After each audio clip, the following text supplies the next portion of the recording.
L'opération Cocon 63, c'est une idée assez simple, hein. C'est une vaste opération d'isolation des combles perdus dans les bâtiments publics.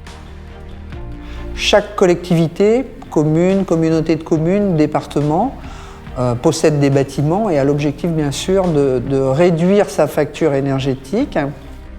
Ce que l'on a pu observer, c'est que pour la plupart des combles perdus non aménageables de ces bâtiments publics, il y avait peu d'isolation, voire pas d'isolation. Quand on traite les combles d'un bâtiment public ou de tout autre bâtiment, on traite 30% des déperditions thermiques, d'où l'intérêt de monter une action collective.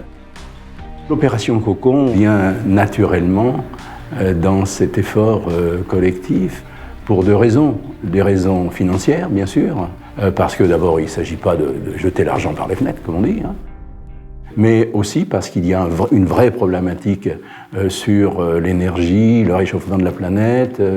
Il nous faut, les collectivités, être exemplaires. C'est aussi en nous groupant qu'on sera plus fort.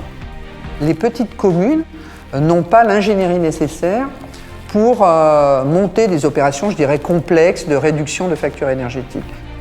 Et dans ce domaine, le conseil départemental fait la preuve qu'au-delà des subventions qu'il accorde aux communes, son rôle d'ingénierie dans des domaines comme celui-là est très important.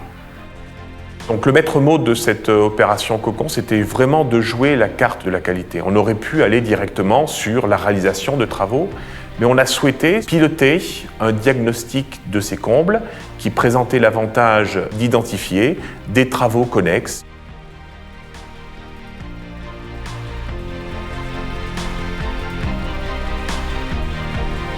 Et puis deuxièmement, ça a été une phase de maîtrise d'œuvre qui a été assurée par des bureaux d'études locaux avec pour objectif de coordonner, suivre, réaliser la réception des travaux pour en assurer la qualité.